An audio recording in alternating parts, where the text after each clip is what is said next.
दहशत के पिटारे से एक डरावनी कहानी जिसे मौत का खेल कहना ही सही होगा। एक ऐसा भूतिया खेल जिसमें कई लोगों ने मौत को गले लगा लिया। एक शहर के कोने में एक भूतिया घर था। उसकी दहशत की खबर से सभी शहरवासी परिचित थे। उस घर के आसपास कई एकड़ जमीनों तक कोई घर नहीं बना था। दरअसल उस घर के आसपास कोई रहना ही नहीं चाहता था। एक बार एक टेलीविजन सीरियल डायरेक्टर उसी भूतिया घर में एक लाइव रिकॉर्डिंग सीरियल शूट करने का मन बनाता है, जिसका नाम वह मौत का खेल रखता है। इस खेल में चुने हुए प्रतिभागियों को भूतिया घर के अंदर पूरी रात गुजारनी होगी और इस दौरान हर कमरे में कैमरे लगे होंगे जो इनके डर भरे पलों को रिकॉर्ड करेंगे और अंत में जो प्रतिभागी बिना डरे पूरी रात गुजार लेगा उसे 1 करोड़ की इनामी राशि दी जाएगी।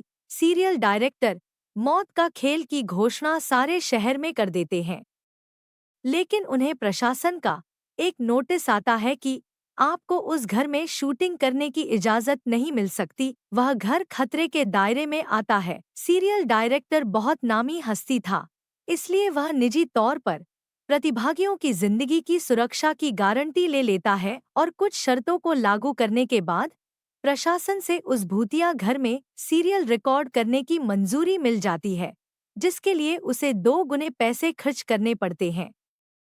प्रशासन की परमिशन मिलते ही पूरे शहर में मौत का खेल के पोस्टर चिपक जाते हैं।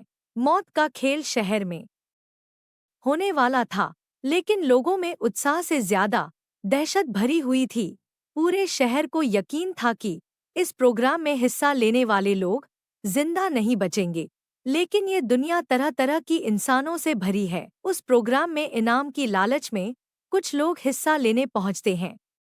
सभी प्रतिभागियों को उनके नंबर दिए जाते हैं और साथ ही उनके हाथ में एक इलेक्ट्रिक ब्रेसलेट बांधा जाता है। यदि उन्हें डर लगे तो वह उसमें लगी बटनों को दबाकर इस प्रोग्राम से बाहर आ सकते हैं।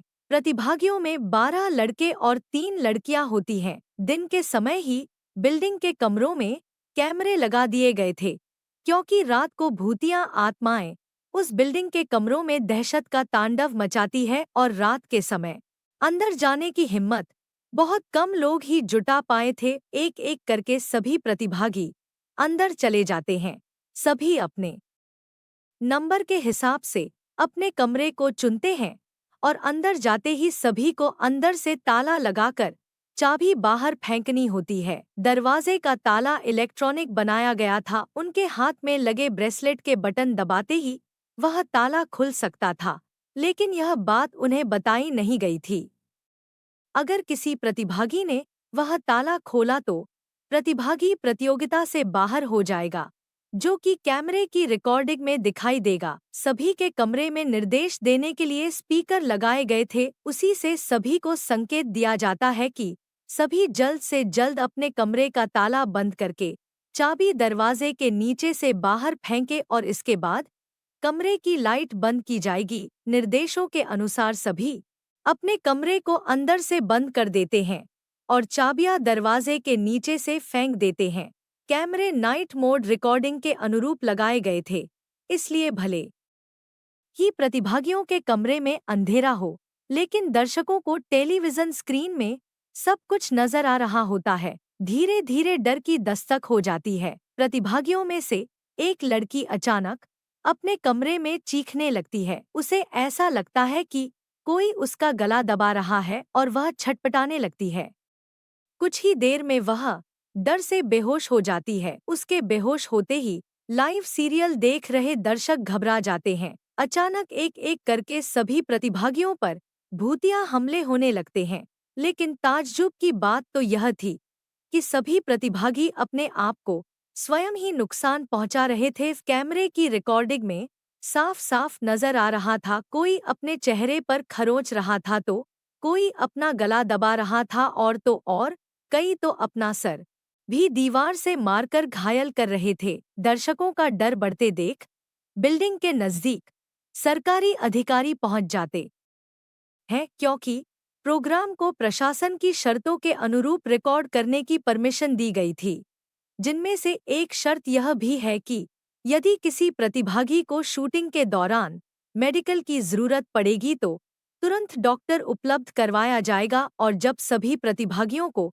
लाइव रिकॉर्डिंग में चोट लगने लगती है तो सभी प्रोग्राम को रोकने की आवाज उठाने लगते हैं। रातों रात प्रशासन पर दबाव बढ़ जाता है। दर्शकों में दहशत फैलते देख प्रोग्राम का प्रसारण रोकने के आदेश आ जाते हैं।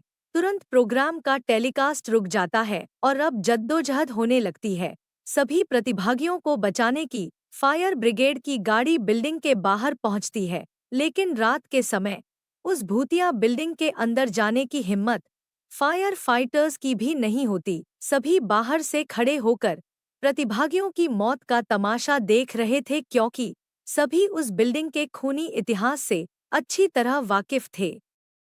कमरे में लगे हुए स्पीकर की मदद से सीरियल का डायरेक्टर प्रतिभागियों को ब्रेसलेट का बटन दबाकर बाहर आने का निर्देश देता है, लेकिन किसी प्रतिभागी को स्पीकर से कोई आवाज सुनाई नहीं देती और न ही प्रतिभागी इतने कंट्रोल में थे कि वह ब्रेसलेट की बटन दबा सके। देखते ही देखते सभी प्रतिभागी लाइव रिकॉर्डिंग में ही आत्महत्या कर लेते हैं, लेकिन सब जानते थे कि यह भूतों के द्वारा किया गया नरसंहार है। सुबह होते ही सबकी लाशें निकाली जाती है और सीरियल डायरेक्टर को भारी मुआवजे के साथ कई साल की जेल की सजा सुनाई जाती है और उस बिल्डिंग को हमेशा के लिए नो विजिट जोन घोषित कर दिया जाता है, और इसी के साथ यह कहानी समाप्त हो जाती है।